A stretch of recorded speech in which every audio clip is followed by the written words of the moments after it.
All right, so we've got a little something that I whipped up today. Um, been, kind of trying to throw a mix on it over the past few hours. As you can see, most of the plugins have or most of the channels have some plugins at this point. So as I'm going through the stream, I'll kind of explain to you guys, what I'm doing, why I'm doing it, that sort of thing. But then for the most part, I'll just kind of let you guys vibe.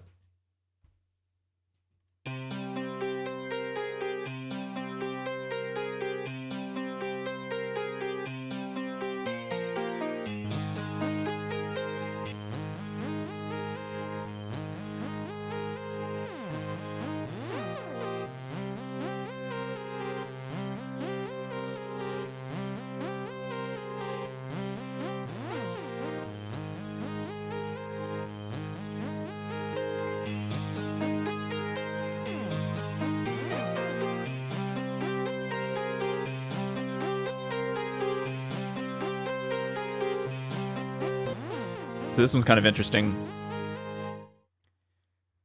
I basically took this sound here. This is a sound from my Phantom, my Roland Phantom, and basically it started sounding like this.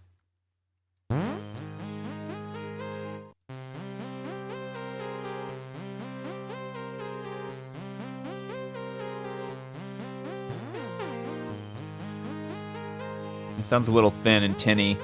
More than anything, because I already had these two guitar sounds playing, and the transient sounds from the guitar sounds were, kind of had the ability to kind of overtake whatever other sounds I had in the beat. I wanted to eliminate some of the attack from this sound here. So if you hear them all together without the plugins that I added, it can be a little overwhelming in the context of the beat.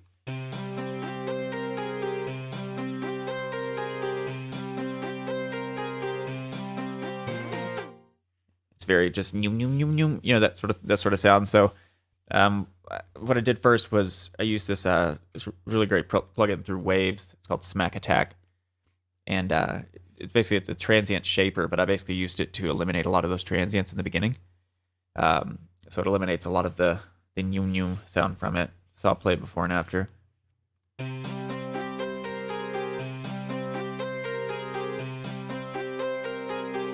ahead and add it in.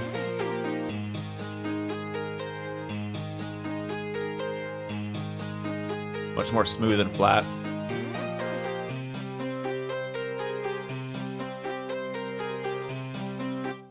So pretty cool there. And I just went ahead and added a compressor, 1176. So I'm taking about 5 to 7 dB. A really quick attack to kind of squish it down even further.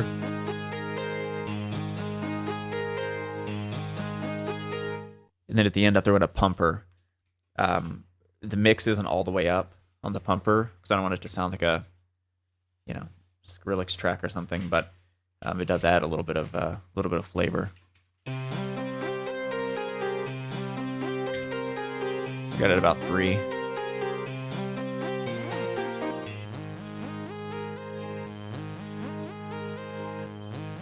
Adds a little waviness to it.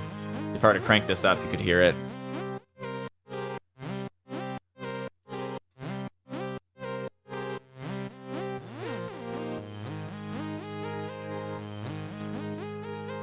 So, it's the little things. This is the flat sound with the plugins.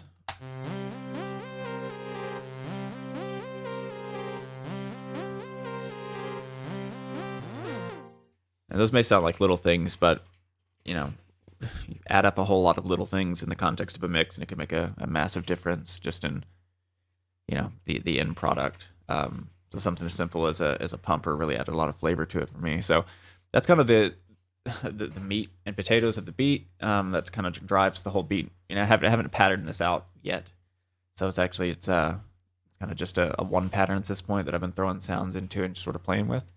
So that's kind of what I'm doing right now. I generally pattern beats out and mix at the same time, unless I know there are going to be like specific vocals on there. So that's kind of the process I'm in. I'll just kind of play it for a while and introduce some of the sounds and let you guys kind of hear what's going on.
Yeah, so that's sort of the backbone of the beat. I'd say the big brass sound is probably the money shot of the beat, and pretty much every beat has that one sound that you really couldn't do it without. That kind of drives everything. Whereas the guitar sound and the initial synth sounds that I was showing you in the beginning are kind of what lay the foundation for the beat. Without this brass sound, it would just be boring, right? So I've done some processing on the brass sound itself. I'll go ahead and just isolate that for you.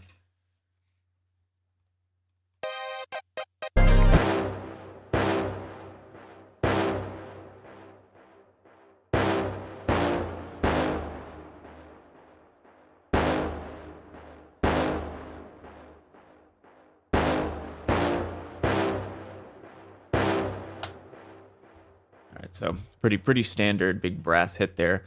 But ultimately, I didn't want it to be like out of control, loud and in your face, but I did want it to be dramatic enough to where it would make a big difference. So I'll just kind of play it dry for you real quick. I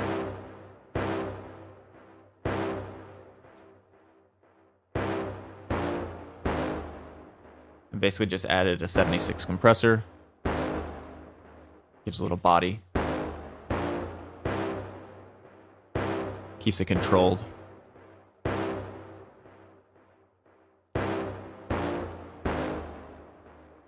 But the real work on this sound comes in the EQ, or actually both EQs that I'm using. So first one that I used is the F6. I'm not really sure what's going on here with this one, because that didn't look like I'd used this earlier. Maybe something messed up. Oh, okay, yeah. So I used a yeah. Okay, so I didn't actually write the curve. I did it another way, so you can see here.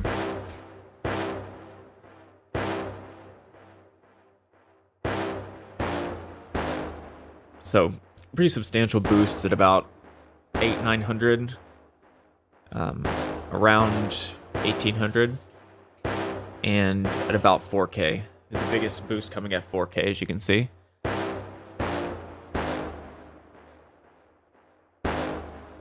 And the reason I love this EQ so much, you can also do this with the FabFilter Pro Q, is that it's not just a standard parametric EQ. It's conditional in that basically what's happening is it's multi-band, of course, and for each one of these bands you can control the Q and also control.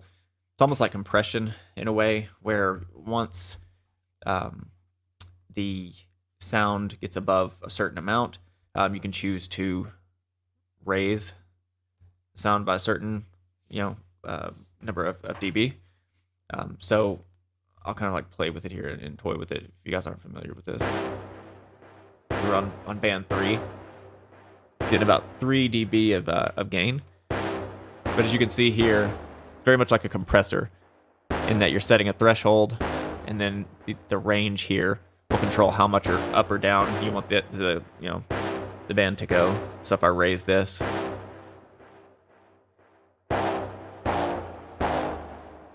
pretty cool. So that's pretty much what I've done with this. That gives it a lot more bite. Sounds very flat here.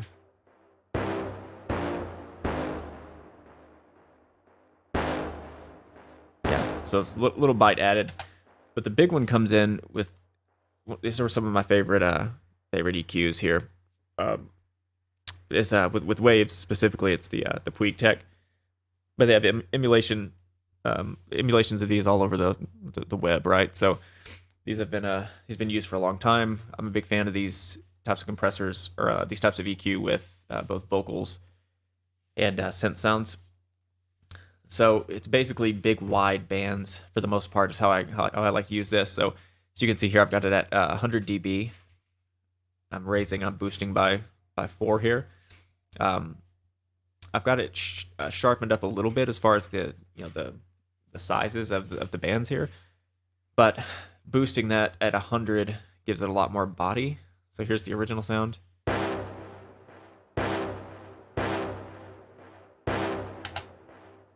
And then when I engage this and boost that by 4 at the low end, at 100, you'll hear it here. Even if I eliminate what the high end's doing at this point, because I'll go over that in a second. But even if I eliminate that, you can just hear the low end difference.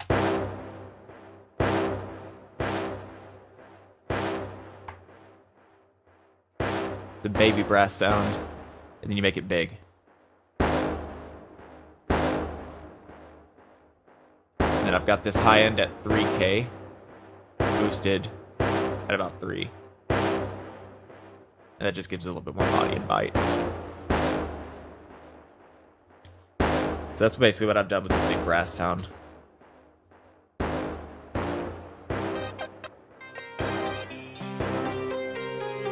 It's before.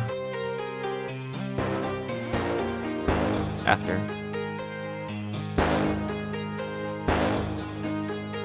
Massive difference. Now I've got these pseudo brass sounds.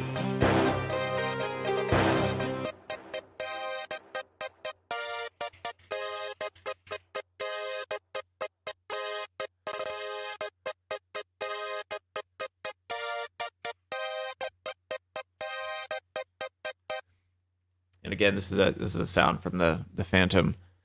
I forget what the actual sound is called, but I wanted it to sound imperfect.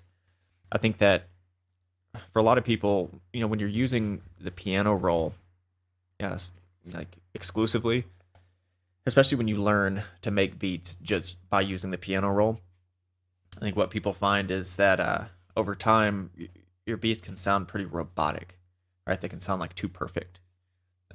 I think some of the character of the beats that we kind of know and love over time, they have that character because they are imperfect, right? Maybe the kick and snare pattern have a bit of swing, or they have those imperfections that make it sound human and not like it's created by a robot, right? So I think that for example, like Timbaland is a great example of someone whose beats are imperfect because he plays things by hand for the most part, or he samples other people that have played their music live. So that's kind of what I like to do with not every sound, because I don't want it to sound too imperfect and for it to be sloppy.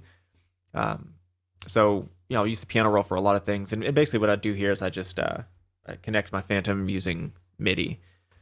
Right, so all of the sounds of the Phantom have a software component, right? It's called Xenology. And then you can basically go through the entire library. So like here I'm on like synth lead, for example, is how I've filter this out, and like, they're all the synth lead sounds on the Phantom, right? With the, I've downloaded quite a bit of sound packs and whatnot. So anyway, that's what I've done with this. Is the brass sound here? I wanted to sound a little bit, little imperfect there. So.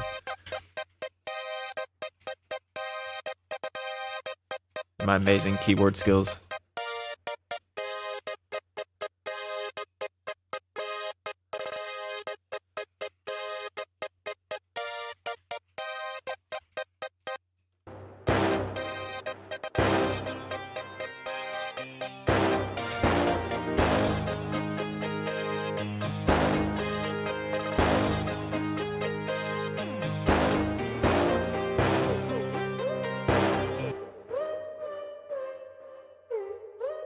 Still working on this sound. It's not really mixed yet. I haven't really done much with it as far as compression is concerned, so I'll probably do that here in a minute.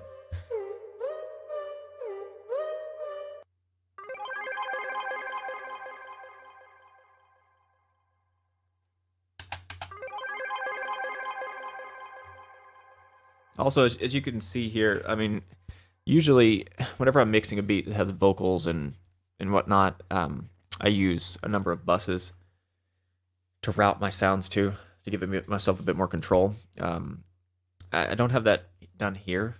Basically, whenever I'm just throwing beats together, I use sends. So for example, for my delays and my reverbs, instead of putting a delay and reverb on each track that I want to have those features, I basically just send them to a delay track, and then mix them accordingly. So I'll turn down the send percentage here, and I can control how much delay I want without having to actually put a delay track on this. So that's basically what I just did there, was I turned up the delay a bit. So here's the original sound. It already has some delay. I wanted to accentuate that feature, so I basically just turned up the send here in FL. It's a quick pro tip, if you will. And here's the end result.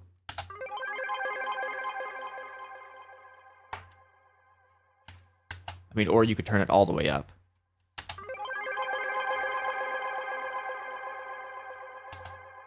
That's kind of what you get there. And then on this delay track, you just choose whatever delay you want to use. Right, so I'm using the Valhalla delay. I'm a big fan of their delay and reverb plugins. And I basically just got it on a duck mode. I'll turn the mix all the way up because this is a send track. And that's how you do that. So if you see me doing anything with these delays and reverbs, that's what I'm doing. Usually I'll have a short and long delay along with the reverb track. Sometimes I'll have other like effects tracks that I want to send things to. So it just kind of depends. I mean, these are all send tracks over here. And you can actually set this up in FL by changing your template. So anytime you start a new project, you can have it set up to where you have just a delay and reverb send already there for you. And that way you can just throw whatever you want on there. So kind of the way I handle that.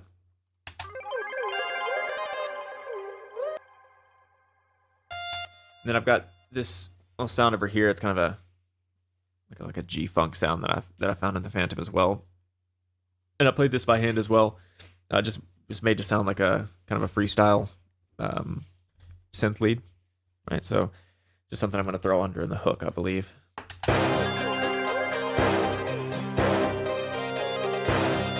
Just a piano roll.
as the 808's concerned, what I've done here is I've used actually 2 of them, right? So I've used initial 808 sound, which is part of the drip package. I think I got it on Splice or something, I can't remember, but that's the initial 808. So this is sort of the meat of the 2. I've got some plugins on there as well. So I've got, for example, like an EQ, boosting some of these bands, boosting the really the super low end here, and then a couple bands with some of the more bitey, distorted frequencies, and that'll help it sort of bite through on like laptop speakers or people using earbuds or whatever. So that to really shine through on any types of speakers. But to add to the 808, basically I added a bass sound. It's kind of a growly bass sound, and I basically took off the low end here. So basically used EQ, dropped all the low end, and then boosted some of the growly frequencies here. So this is kind of what that sounds like.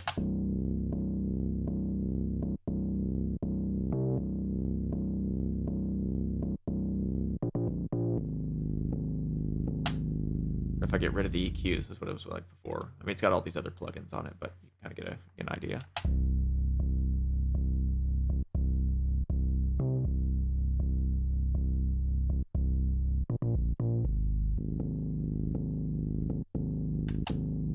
So the power of knowing how to manipulate the sounds that you're working with, because once you learn how to do these types of things, it's really the possibilities are endless, because it's like having a whole additional sound library. Whereas if you don't know how to do it, you kind of have to find a sound that sounds like that, and you're going to be scouring through Splice for 3 hours trying to find something that's suitable. So when you add them together, it basically has the kind of the meat 808 with some of that I guess flavor thrown on top, right? Some seasoning to throw on top of the 808. This is kind of what it sounds like afterward.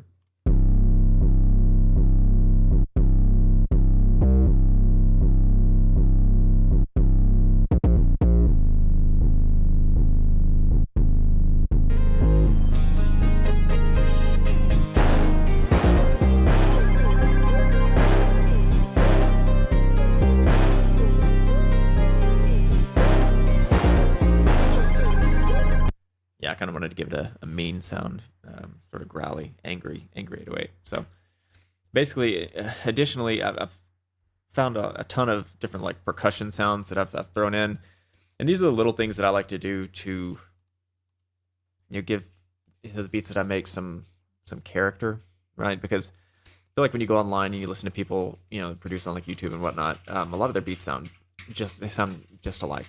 They sound the same. They sound super generic. And I think a lot of the time it's because people are using loops, and then they're throwing some drums on top of these loops, and then before you know it, they're done with the beat, and there's not really anything extra on there. So, I've always noticed little things about certain producers that I've liked, and little things that they've done, like Scott Storch, for example, or people like that. So, I kind of like to do those same things. So I found a bunch of percussion sounds here. I'm going to kind of like play them for you and sort of show you how I built around a few. So that's kind of what they sound like.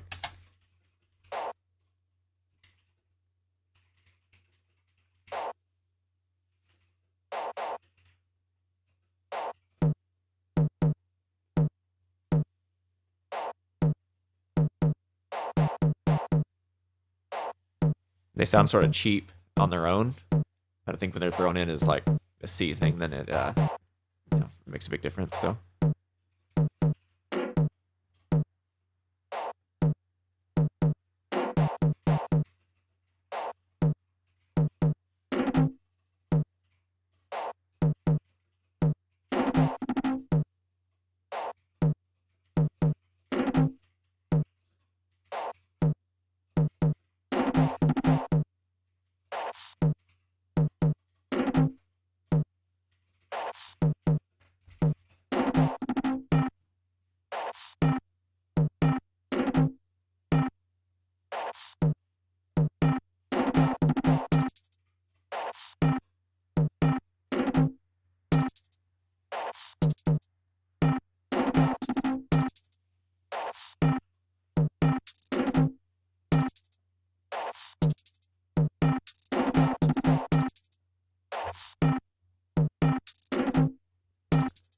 sounds, I've tuned all of them to make sure they're in the right key as well.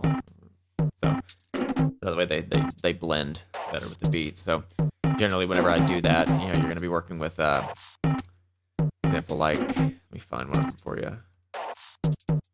You have to go and it basically puts them on like Stretch or Stretch Pro here, and you can manipulate the pitch.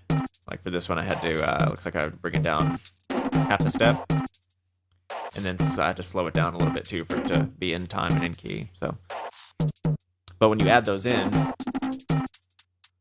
the hi-hat, of course, when you add them in, they kind of like they give it some body.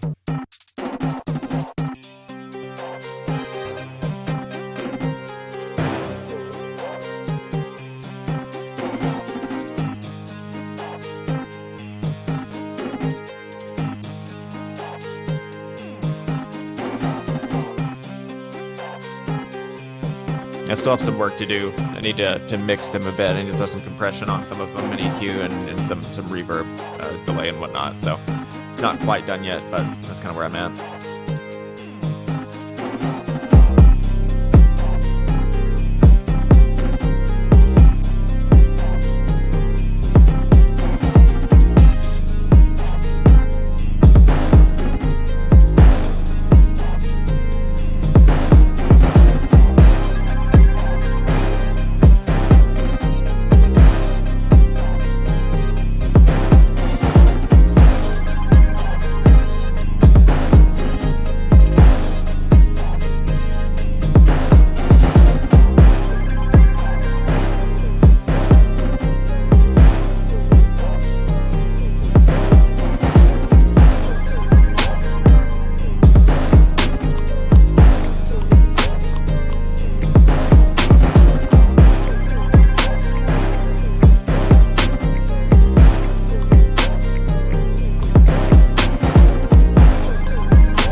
So here we got this big snare type sound. In reality, it's a number of different snares and claps and whatnot that are stacked.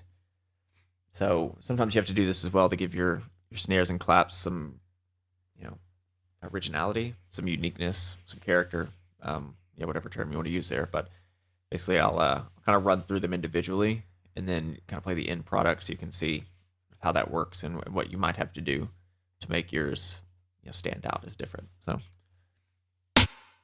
this is the body. This is the main snare that I'm using. But on its own, it sounds boring. So I'll let you hear it on its own.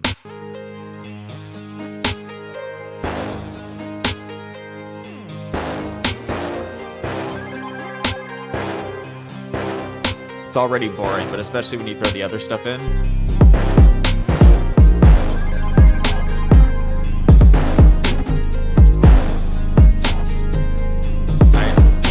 Turn it up, but it's not going to help. It's still boring, right? So I've started stacking, right? So you got the original.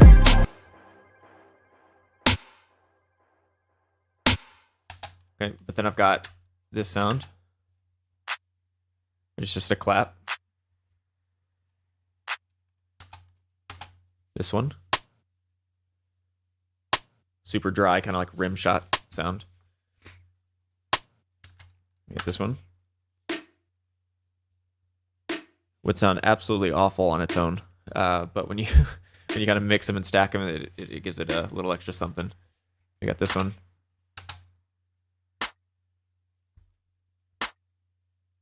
Another kind of quiet snare sound there. Got this one. Another dry rim shot sound. But I got the most kind of unique one here, I think. And this is another one that I've played by hand rather than using the piano roll. This is just to give it some little extra flavor as well. Eventually, when I'm done mixing this one, I'm going to have it sort of like 3D imaged. I'm going to use the Mondo mod, I believe, through Waves. And that's going to have it, basically, it sounds like it's going to sound like it's going around in a circle around your head, when you're wearing headphones.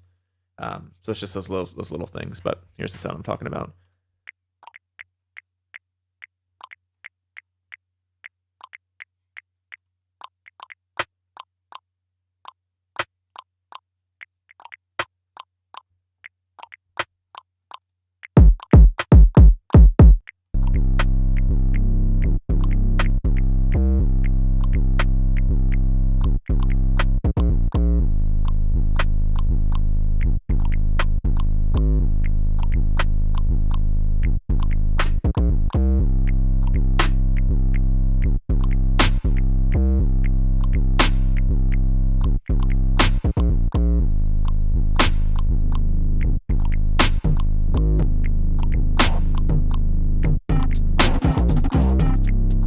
basically the percussion 808 and the snares thrown together, kind of the end product there.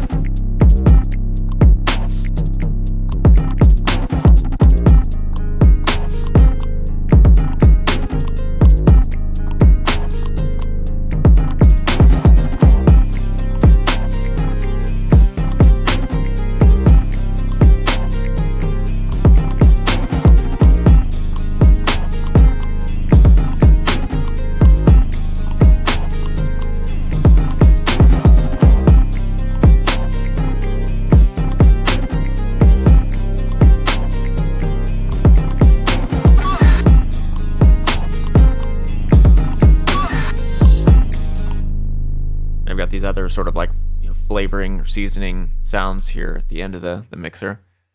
I'll kind of solo those out and play them for you. So I've got a pad here that's kind of like going to sit under the other, you know, main like melodic sounds.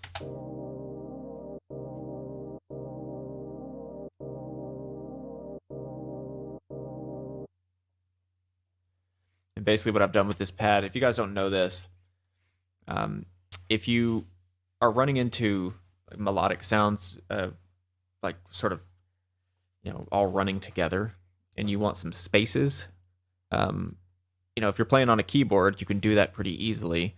But when you want abrupt stops in your sounds, using the piano roll, as long as you right click on the sound here and you make sure it's cut itself is activated, then when you're using the piano roll, if you have a sound playing and then you add in a muted sound, like this sound here, for example, is muted.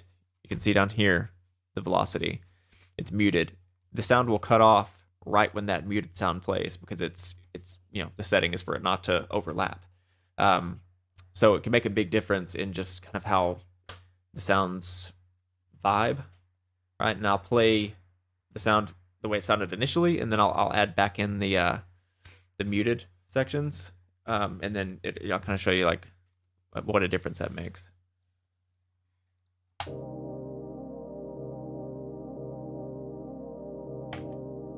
Okay, so it all kind of just runs together. Underneath the other sounds, you wouldn't even be able to tell that there was any spaces there. You know, it would all just sound like one continuous sound. But when you add these muted notes in, it'll give you this vibe.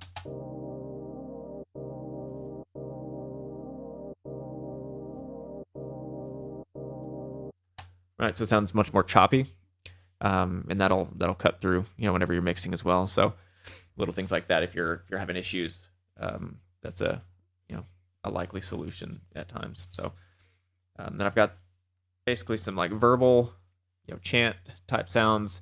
I've got the little, you know, things that will like rise. And just basically, whenever I'm mixing this in the end, these will all be to give it some character, some ear candy, kind of is what I like to call it, right? And it's just the little things that you hear as you're listening, and you don't even really pay attention to them most of the time. It's all subconscious. But without the beat, they wouldn't really be the same. Or without these, the beat wouldn't really be the same, I mean to say. So I'll kind of let you hear those as well.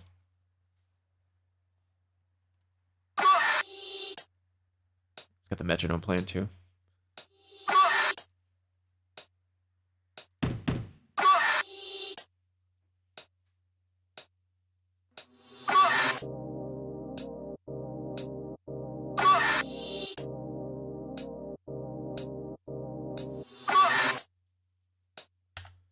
Right, so little things, but when you add it in amongst the others, it can make a big difference, and I'll play that for you as well.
So another thing that adding those additional sounds in does for you, besides like filling out the beat, is it gives you options, right? So when you're making different patterns, you know, for let's say your verses or your hook or a bridge or whatever you're, you know, molding at the moment, if you only have like 5 different, you know, sounds or a couple synth sounds, along with your drums and, you know, maybe a brass sound or something, doesn't really give you many options on what you can take in or take out or, you know, put back into the beat at any given time. Whereas for me, you know, I generally will have like 40, 50 sounds here on the mixer board or more. And yeah, I mean, it makes it a massive like pain in the ass to mix sometimes, right? Because it just makes it harder. At the same time, I never have any like shortage of potential patterns to throw in. So you can do anything that you want. You know, I could take out the kick, or I could, you know, take out all those percussive sounds. I could take out the, you know, little chants, or, you know, I could drop the snare, or whatever I wanted to do without it sounding sparse. So kind of another reason why I do that. Kind of the last sounds that I have in here are a couple of risers that I'm going to use for transitions. And I've got some sounds that go like underneath the kick and the snare. So there's this really good pack on Splice. It's called Boots and Claps. And I've got basically 2 sounds from that package here. And basically, the package, it contains a lot of the type of like kicks that you wouldn't necessarily find in other packs. So for example, like I'm going to the package here. So if I go to like basic boots, it has sounds like this that are like basically stomp type sounds.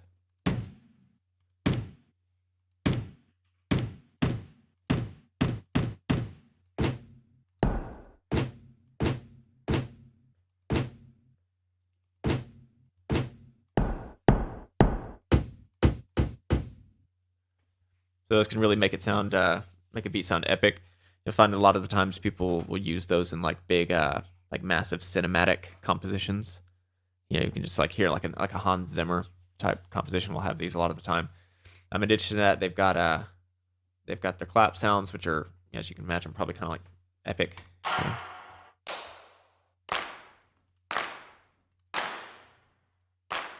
Lots of reverb. So I usually like to use sounds like this whenever I do use them, which isn't like super often, but whenever I do, it's usually as something that goes like underneath or with another sound. So for example, like this boot sound that I have here goes with the kick for the most part. I mean, it's not the exact same pattern, but it's pretty similar in that it gives the kick within the context of the mix. You don't really hear this sound. You just hear a more well-defined, unique kick. So.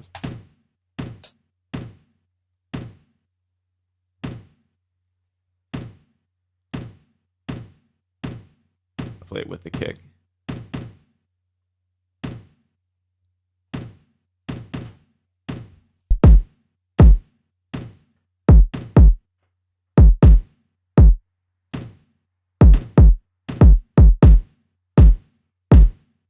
I've got a little clack sound as well.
All right, so that'll pretty much do it. I didn't want to live stream on here for too long. Just wanted to kind of show you guys what I was working on.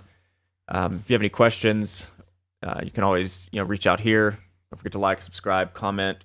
You can also go to my website, which is producedbyvargo.com. I got at this point it's redirecting. It's my BeatStars page, so tons of beat on there for sale. Some for free download as well. So yeah, I mean the next video that I'm going to be making is going to be on kicks again, but it's going to be how to use saturation to make your kicks sound fatter. So that'll be cool. That'll be released on like Thursday, maybe Thursday, Friday, something like that. So in between times, I'll probably release a beat video. I may do another live stream between then. So I appreciate everybody that stopped by for the stream itself and for the VOD. And yeah, hope you guys have a good one. Thanks.